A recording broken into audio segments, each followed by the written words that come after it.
Tension erupted. ASEAN asks US to war Chinese aggression in South China Sea.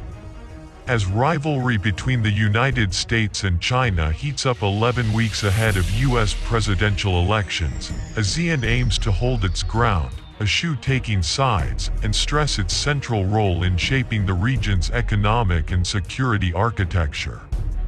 This was the subtext of a recent ASEAN foreign minister's statement released on August 8 as the 10-member bloc celebrates its 53rd founding anniversary. Unlike other irritants in their great power relations, the maritime flashpoint provides both sides the opportunity to physically display their challenge to one another.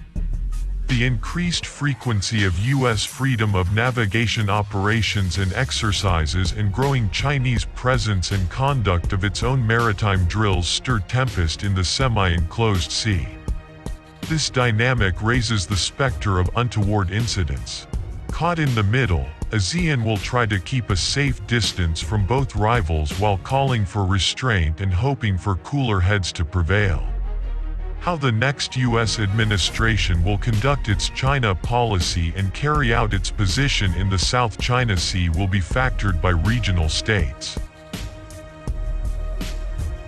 The phone call between U.S. Defense Secretary Mark Esper and his Chinese counterpart, Defense Minister Wei Feng, early this month was likely greeted by ASEAN as a positive step in continued attempts to avoid miscalculation as the two sides lock horns over the strategic waterway. A visit by Esper to Beijing this year may also help in this regard. As great power competition may tear up ASEAN and roll back decades of painstaking community-building efforts, the association will dig in, buttress its centrality, and renew calls for multilateralism. It would continue to engage both rivals but will stay away from initiatives seen as antagonistic towards one or the other.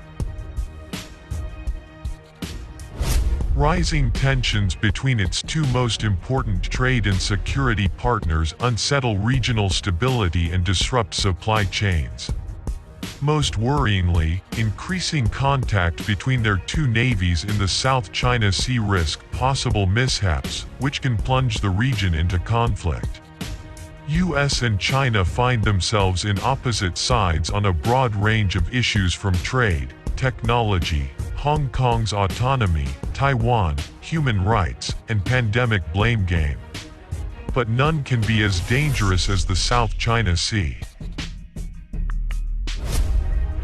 In an August 8 statement, chief diplomats from the region reiterate ASEAN's commitment in keeping Southeast Asia a region of peace, security, neutrality and stability, and press for strengthening peace-oriented values in the region in line with international law.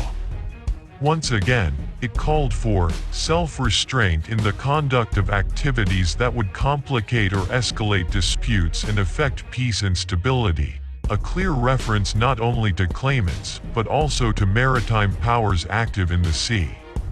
ASEAN foreign ministers also called for the continued building of strategic trust and mutual confidence among countries through continued dialogue, win-win cooperation and practical confidence-building measures. In the South China Sea, this may mean distancing from exercises with other powers unless the entire bloc is behind it. ASEAN took part in maritime exercises with China in 2018 and with the US in 2019 in the contested sea. But individually, they may refrain from doing so, especially under the prevailing climate. Either you have 10 on board or none at all. This attitude would inform even long-standing US allies, Philippines and Thailand, and emerging security partner, Vietnam. From this vantage point, President Rodrigo Duterte's decision to disallow the Philippine military from engaging in exercises with any power in the disputed sea is not an outlier.